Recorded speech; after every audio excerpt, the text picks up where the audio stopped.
Hello, family. 1 Samuel chapter 25. Samuel died, and all Israel assembled to mourn for him, and they buried him by his home in Ramah. David then went down to the wilderness of Paran. A man in Maon had a business in Carmel. He was a very rich man with 3,000 sheep and 1,000 goats, and was shearing his sheep in Carmel. The man's name was Nabal, and his wife's name Abigail. The woman was intelligent and beautiful, but the man, a Calebite, was harsh and evil in his dealings. While David was in the wilderness, he heard that Nabal was shearing sheep. So David sent 10 young men, instructing them, "Go up to Carmel, and when you come to Nabal, greet him in my name. Then say this: Long life to you, and peace to you, peace to your family, and peace to all that is yours. I hear that you are shearing. When your shepherds were with us, we did not harass them, and nothing of theirs was missing the whole time they were in Carmel. Ask your young men, and they will tell you. So let my young men find favor with you, for we have come on a feast day. Please give whatever you have on hand to your servants and to your son David." David's young men went and said all these things to Nabal on David's behalf, and they waited. Nabal asked them, "Who is David? Who is Jesse's son? Many slaves these days are running away from their masters. Am I supposed to take my bread, my water, and my meat that I butcher for my shearers and give them to these men? I don't know where they are from." David's young men retraced their steps. When they returned to him, they reported all these words. He said to his men, "All of you, put on your swords." So each man put on his sword, and David also put on his sword. About 400 men followed David, while 200 stayed with the supplies. One of Nabal's young men informed Abigail, Nabal's wife, "Look, David sent messengers from the wilderness to greet our master."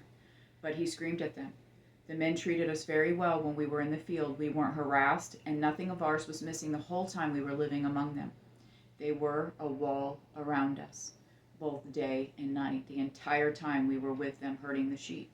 Now consider carefully what you should do, because they are certain to be trouble for our master and his entire family. He is such a worthless fool, nobody can talk to him." Abigail hurried, taking 200 loaves of bread, 2 clay jars of wine, 5 butchered sheep, a bushel of roasted grain, 100 clusters of raisins, and 200 cakes of pressed figs, and loaded them on donkeys. Then she said to her male servants, "Go ahead of me. I will be right behind you." But she did not tell her husband Nabal. And she rode the donkey down a mountain pass hidden from view. She saw David and his men coming toward her and met them. David had just said, "I guarded everything that belonged to this man in the wilderness for nothing. He was not missing anything, yet he paid me back evil for good.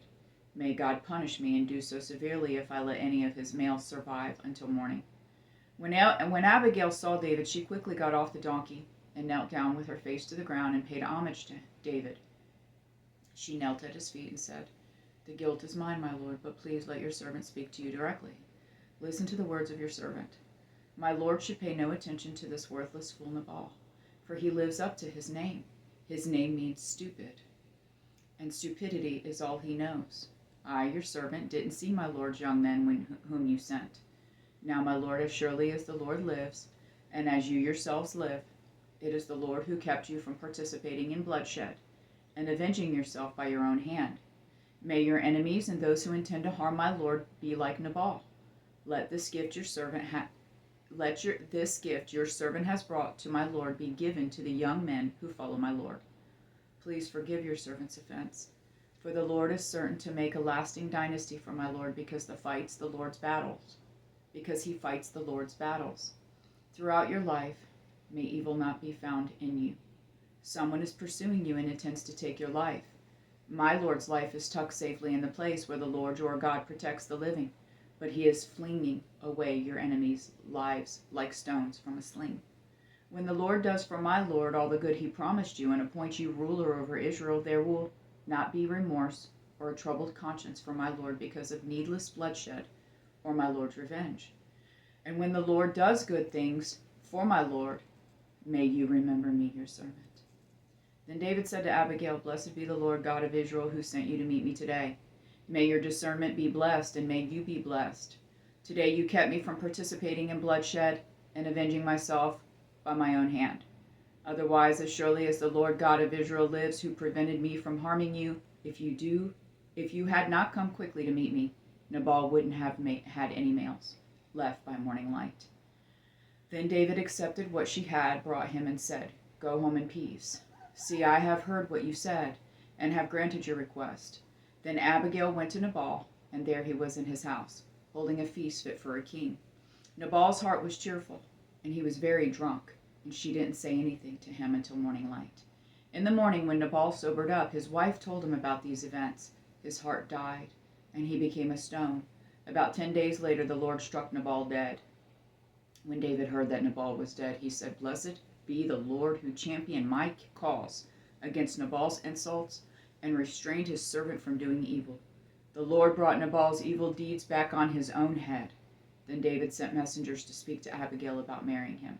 When David's servants came to Abigail at Carmel, they said to her, "David sent us to bring you to him as a wife." She stood up, paid homage with her face to the ground, and said, "Here I am, your servant, a slave to wash the feet of my Lord's servants." Then Abigail got up quickly, and with her 5 female servants accompanying her, rode on the donkey following David's messengers, and so she became his wife. David also married Ahinoam of Jezreel, and the 2 of them became his wives. But Saul gave his daughter Michal, David's wife, to Palti, son of Laish, who was from Galim. I love you, Jonathan.